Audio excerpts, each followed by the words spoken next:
Bugun men juda muhim masalani tushuntirib beraman. 2022 qonun loyihasi unga qarshi yoki uni qayta ko'rib chiqishni talab qilayotgan petitsiya hamda 55 yoshgacha bo'lgan fuqarolar uchun safarbarlik bilan bog'liq xavotirlar. Bu mavzu faqat harbiy xizmatga aloqador odamlarning ishi emas. Bu har bir oilaga, har bir erkakka, har bir ota-onaga, har bir turmush o'rtog'iga, har bir ish beruvchiga va chet elda ishlayotgan yurtdoshlarimizga ham tegishli bo'lishi mumkin. Men sizga vahima tarqatish uchun emas, aniq tushuntirish berish uchun gapiryapman. Lekin masala jiddiy. Chunki qonunchilikdagi bitta o'zgarish insonning ishiga, oilasiga, hujjatlariga, chegaradan o'tishiga, chaqiruv majburiyatiga va kelajak rejalariga bevosita ta'sir qilishi mumkin. Shuning uchun videoni oxirigacha ko'ring. Hozirning o'zida kanalga obuna bo'ling, like bosing. Chunki bunday ma'lumotlarni odamlar vaqtida bilishi kerak. Avval vaziyat qanday edi? Odatda safarbarlik, harbiy hisob, chaqiruv va yosh chegaralari amaldagi qonunlar hukumat qarorlari va tegishli organlarning tartiblari asosida yuritiladi. Odamlar o'z yoshiga, sog'lig'iga, oilaviy holatiga, mutaxassisligi, nogironligi bor yo'qligiga, farzandlari soniga, o'qishi yoki ishiga qarab turli toifalarga ajratiladi. Ya'ni hamma bir xil tartibda chaqirilmaydi, hamma bir xil xavf ostida bo'lmaydi. Lekin yangi qonun loyihasi yoki muhokama qilinayotgan o'zgarishlar paydo bo'lganda, eng katta muammo shundaki, oddiy odamlar matnni to'liq o'qimaydi yoki huquqiy tilda yozilgan bandlarni tushunishga qiynaladi. Natijada ijtimoiy tarmoqlarda turli gaplar tarqaladi. Kimdir hammani olib ketishadi deydi. Kimdir 25 yoshgacha bo'lganlarning barchasi xavfda deydi. Kimdir bu faqat qog'ozdagi loyiha deb hisoblaydi. Men ekspert sifatida aytaman, eng to'g'ri yo'l vahimaga berilish emas, balki hujjatni, uning bosqichini, kimlarga taalluqli ekanini va petitsiya nimani talab qilayotganini tushunishdir. 2022 qonun atrofidagi asosiy xavotir shundan iboratki, ayrim bandlar safarbarlik yoshini, harbiy hisobdagi fuqarolar doirasini yoki chaqiruv jarayoniga ta'sir qiladigan tartiblarni kengaytirishi mumkin. Ayniqsa 55 yoshgacha degan ibora odamlarni bezovta qiladi. Chunki 45 yoshdagi erkakning ham oilasi bor. 20 yoshdagi erkakning ham qarzlari, kasalligi, farzandlari, ota-onasi bor. 24 yoshdagi odam ham o'zini yosh deb hisoblamaydi, lekin qonuniy toifa bo'yicha u hali hisobda turishi mumkin. Mana shu noaniqlik odamlar orasida katta savollar tug'diryapti. Endi eng muhim savolga kelamiz. Kim xavotir olish kerak? Kim esa vaziyatni sovuqqonlik bilan kuzatish kerak? Men buni oddiy misollar bilan tushuntiraman. Birinchi toifa, harbiy hisobda turgan erkaklar.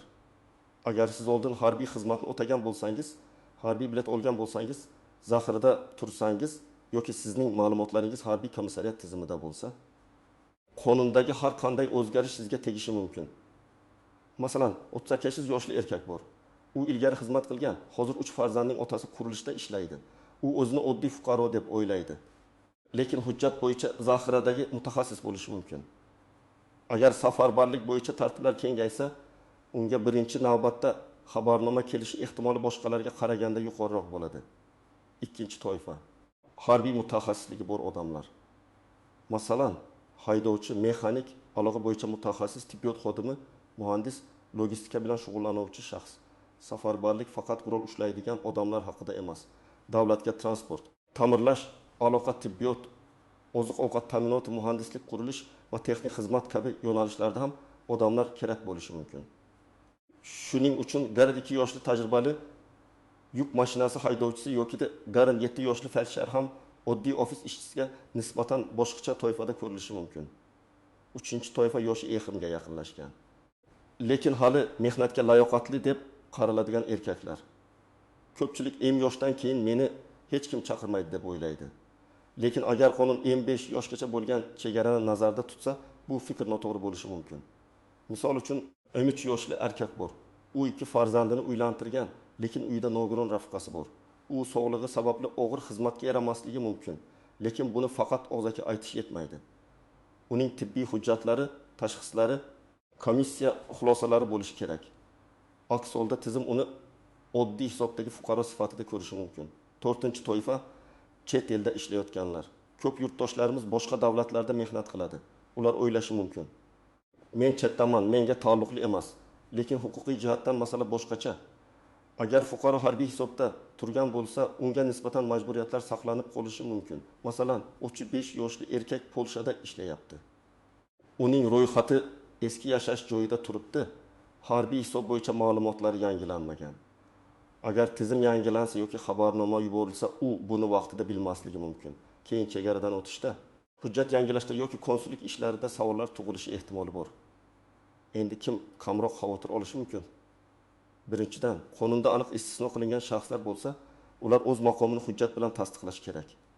Masalan, sog'lig'i bo'yicha yaroqsiz deb topilganlar, doimiy parvarishga muhtoj oila a'zosini boqayotganlar, ayrim toifadagi ko'p farzandli otalar yoki muhim davlat va ijtimoiy sohalarda band bo'lganlar. Lekin men bu yerda juda muhim narsani aytaman. Men falon toifadagilar aniq chaqirilmaydi deb umumiy va'da bera olmayman.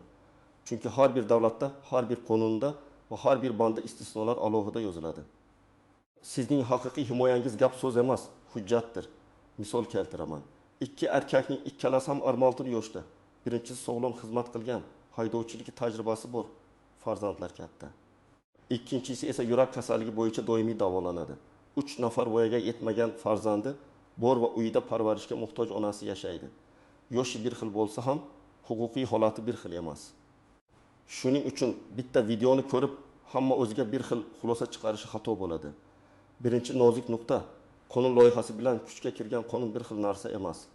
Agar 2022 qonun hali muhokamada bo'lsa, petitsiya aynan shu bosqichda muhim bo'ladi. Chunki loyiha qonunga aylanishidan oldin jamoatchilik fikri, deputatlar pozitsiyasi, ekspertlarning xulosasi va fuqarolarning munosabati ta'sir ko'rsatishi mumkin. Agar qonun allaqachon qabul qilingan bo'lsa, petitsiya uni bekor qilish, o'zgartirish yoki ayrim bandlarini qayta ko'rib chiqishni talab qilish vositasi bo'lishi mumkin. Shuning uchun birinchi qiladigan ishingiz bu hujjat qaysi bosqichda ekanini tekshirish. Ikkinchi nozik nuqta, yosh chegarasi avtomatik chaqiruv degani emas. 25 yoshgacha bo'lganlar doirasi kengaytirilsa, bu 18 dan 25 gacha bo'lgan har bir erkak ertaga albatta olib ketiladi degani emas. Odatda safarbarlikda ehtiyoj, mutaxassislik, sog'liq, oilaviy holat, hudud, oldingi xizmat tajribasi kabi mezonlar hisobga olinadi. Lekin yosh chegarasining kengayishi xavf doirasini kengaytiradi. Farq mana shunda. Ya'ni bugun siz ro'yxatda chetda bo'lgan bo'lsangiz, ertaga ro'yxat ichiga tushib qolishingiz mumkin. Uchinchi nozik nuqta. Xabarnoma yoki chaqiruv qog'ozini e'tiborsiz qoldirish eng yomon yo'llardan biri. Ko'pchilik qo'rqib eshikni ochmaydi, telefonni ko'tarmaydi, yashirinadi yoki ish joyini almashtiradi. Men bunday yo'lni tavsiya qilmayman. Chunki bu holat keyinchalik huquqiy muammo tug'dirishi mumkin. To'g'ri yo'l chaqiruv nima uchun kelganini aniqlash, hujjatlarni olib borish, kerak bo'lsa advokat yoki huquqshunos bilan maslahatlashish. Sog'liq yoki oilaviy holat bo'yicha asoslarni rasmiy tartibda taqdim etish. 4-chi nozik nuqta, sog'liq bo'yicha muammolar og'zaki aytilmaydi, hujjat bilan isbotlanadi. Masalan, odamda bel churrasi bor, qon bosimi yuqori, yurak urishi buziladi yoki operatsiya bo'lgan. U o'zi biladi, oilasi biladi, mahalladagi odamlar biladi. Lekin komissiya oldida bularning hammasi tibbiy karta, tashxis analizlar, shifoxona xulosasi, rentgen yoki MRT natijasi bilan tasdiqlanmasa, kuchi past bo'ladi. Shuning uchun bugun sog'lig'ingizda muammo bo'lsa, ertaga emas, hoziroq hujjatlarni tartibga soling. 5-chi nozik nuqta, oilaviy holat ham hujjat talab qiladi. 3 farzandim bor deyishning o'zi yetmaydi. Tug'ilganlik guvohnomalari, nikoh guvohnomasi, ajrim bo'lsa sud qarori, aliment masalasi, nogiron farzand bo'lsa tibbiy va ijtimoiy xulosa. Ota-onani boqayotgan bo'lsangiz, ularning sog'liq holati va siz yagona boquvchi ekaningizni ko'rsatuvchi hujjatlar kerak bo'lishi mumkin. Amaliyotda ko'p odam aynan shu yerda yutqazadi. Huquqi bor, lekin hujjati tayyor emas. 6-chi nozik nuqta, ish joyi ham muhim bo'lishi mumkin. Ayrim sohalarda ishlaydigan xodimlar vaqtincha safarbarlikdan kechiktirilishi yoki bron qilinishi mumkin. Masalan, energetika, transport, tibbiyot, oziq-ovqat ta'minoti, aloqa, kommunal xizmatlar, strategik ishlab chiqarish kabi yo'nalishlar. Lekin bu ham avtomatik emas. Ish beruvchi tegishli tartibda ro'yxat tuzishi, xodimning vazifasini asoslab berishi, hujjatlarni yuborishi kerak. Agar siz shunday sohada ishlasangiz, kadrlar bo'limidan yoki rahbaringizdan bu masala bo'yicha rasmiy tartib bor yo'qligini so'rang. Endi petitsiya masalasiga alohida to'xtalaman. Petitsiya bu shunchaki internetdagi tugmani bosish emas. Petitsiya fuqarolarning aniq huquqiy va siyosiy signalidir. U orqali odamlar biz bu banddan xavotirdamiz, biz buni qayta ko'rib chiqishni talab qilamiz. Biz aniq kafolatlar bo'lishini xohlaymiz. Biz oilalar, sog'liq, yosh, ijtimoiy himoya va iqtisodiy oqibatlar hisobga olinishini talab qilamiz deb aytadi. Men petitsiyani qo'llab-quvvatlash yoki qo'llab-quvvatlamaslikni har kimning shaxsiy qarori deb bilaman. Lekin qaror ongli bo'lishi kerak. Agar siz petitsiyaga imzo qo'ysangiz, nimaga imzo qo'yayotganingizni o'qing. Matnda aynan nima talab qilinyapti? Qonunni to'liq bekor qilishmi? Ayrim bandlarni o'zgartirishmi? 25 yosh chegarasini qayta ko'rib chiqishmi? Istisnolarni kengaytirishmi? Tibbiy komissiya tartibini shaffof qilishmi? Oilaviy holat bo'yicha himoyani kuchaytirishmi? Bular har xil talablar. Masalan, petitsiya faqat 25 yoshgacha safarbarlikka qarshi bo'lsa, bu bitta masala. Agar petitsiya harbiy hisobdagi ma'lumotlarni majburiy yangilash tartibiga qarshi bo'lsa, bu boshqa masala. Agar petitsiya chaqiruv yoshidagi erkaklarning chetga chiqishini cheklashga qarshi bo'lsa, bu yana boshqa masala. Shuning uchun men doim aytaman, sarlavhaga qarab emas, matnga qarab imzo qo'ying. Real hayotdagi oqibatlarni ham tushunish kerak. 20 yoshli erkakni tasavvur qiling. U oilaning yagona daromad manbai. Uy krediti bor. 2 farzandi o'qiydi, keksa onasi dori ichadi. Agar u safarbarlikka tushsa, bu faqat bir odamning ketishi emas. Bu butun oilaning moliyaviy tizimi o'zgarishi degani yoki 39 yoshli kichik biznes egasini olaylik. U 5 kishini ish bilan ta'minlaydi. Agar u ketadigan bo'lsa, biznes yopilishi, xodimlar ishsiz qolishi, soliq tushumi kamayishi mumkin. Shuning uchun qonunlar faqat xavfsizlik nuqtai nazaridan emas, ijtimoiy va iqtisodiy oqibatlar bilan birga baholanishi kerak. Birinchi qadam, rasmiy manbani tekshiring. Qonun loyihasi yoki qonun matnini ijtimoiy tarmoqdagi skrinshotdan emas, rasmiy sayt yoki ishonchli huquqiy manbadan o'qing. Hujjat raqami, sanasi, qaysi bosqichda ekani, kim tomonidan kiritilgani, qaysi bandlar o'zgartirilayotgani aniq bo'lishi kerak. Agar siz huquqiy matnni tushunmasangiz, hech bo'lmasa asosiy bandlarni huquqshunosdan yoki shu mavzuni tushuntirayotgan ishonchli mutaxassisdan so'rang. Ikkinchi qadam, petitsiya matnini to'liq o'qing. Faqat sarlavha emotsional bo'lishi mumkin, tez imzolang. Hamma hafta. 5 yoshgacha safarbarlik. Lekin haqiqiy mazmun ichida bo'ladi. Petitsiya nimani so'rayapti, kimga murojaat qilinyapti, imzolar qayerda yig'ilyapti, shaxsiy ma'lumotlaringiz qanday ishlatiladi, platforma ishonchlimi? Bularning hammasini tekshiring. Rasmiy yoki tanilgan petitsiya platformasi bo'lsa, bu yaxshi.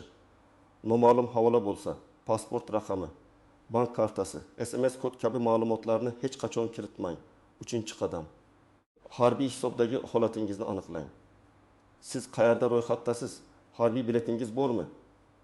Unda qanday toifa yozilgan? Mutaxassisligingiz nima? Yashash joyingiz o'zgargan bo'lsa, yangilanganmi? Ko'p odamlar harbiy biletni yillar davomida ochib ham ko'rmaydi.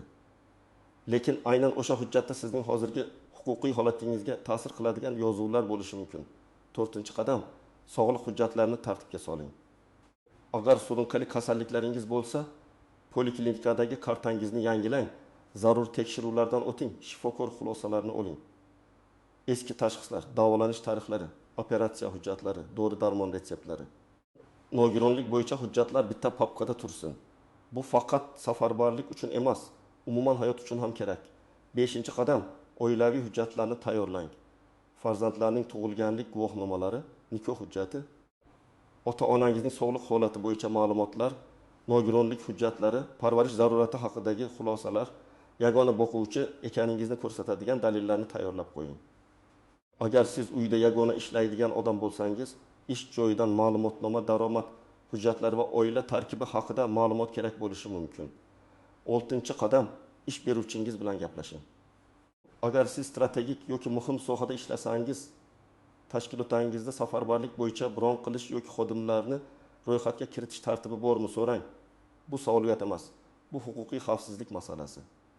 Rahbaringiz yoki kadrlar bo'limi bu borada aniq javob berishi kerak.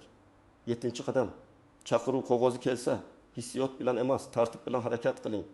Qog'ozda nima yozilganini o'qing. Qayerga borish kerak, qachon? Nima maqsadda, qanday hujjatlar bilan? Darhol hujjatlarni yig'ing. Agar sizda istisno yoki kechiktirishga asos bo'lsa, uni yozma ravishda taqdim eting. Og'zaki tushuntirishdan ko'ra yozma arzi kuchliroq. Arizada shaxsiy ma'lumotlaringiz, chaqiruvga javoban kelganingiz, holatingiz, asoslaringiz va ilova qilingan hujjatlar ro'yxatini ko'rsating. 8-qadam, huquqshunos maslahatini e'tiborsiz qoldirmang.